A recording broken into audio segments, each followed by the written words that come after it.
So, Goldfinger, it was a pretty good blend of the other two movies in a few ways, because Dr. No was pretty simple, whereas From Russia with Love was kind of complex.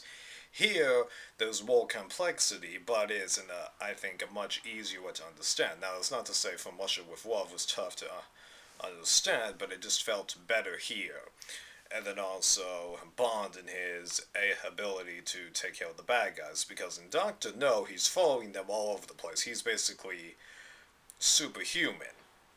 And from Russia with Love, he's at like an average strength level, but so are the villains. So like when he gets pummeled and all that, in a way it felt kind of stupid. Here, there's times well he's actually pretty superhuman, but he's also fighting more like superhuman people and has the odds against him from the get-go, because here, when he got pummeled, I didn't feel really anything at all, because it was a lot more understandable. Because, like, after Jill's sister gets killed, he surrenders, but that's because he's surrounded. I don't feel like that's bad at all, unlike for Russia with Love, whereas Grant just owned him, and that was just stupid. So, it's a good blend.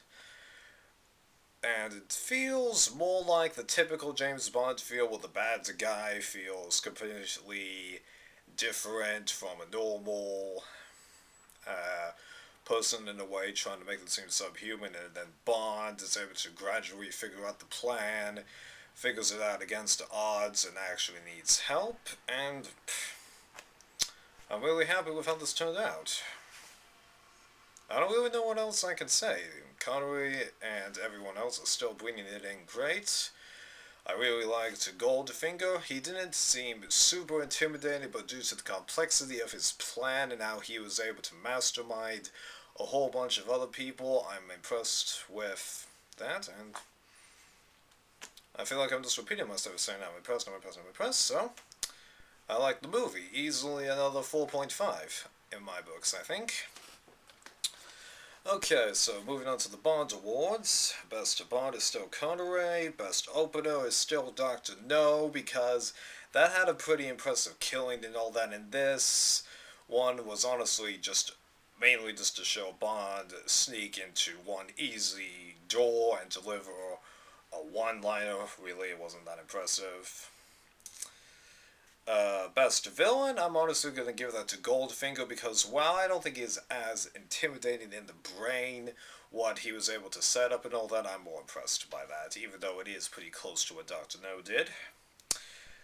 Best money penny interaction, this movie takes that cake. Best gadget, it's the car. Best one line, I'm gonna go with I Must Be Dreaming, in response to figuring out that Pussy's name is Pussy Galore. It took me a few seconds, but once I got it, oh man. Priceless. Okay, best Felix portrayal, this movie takes that.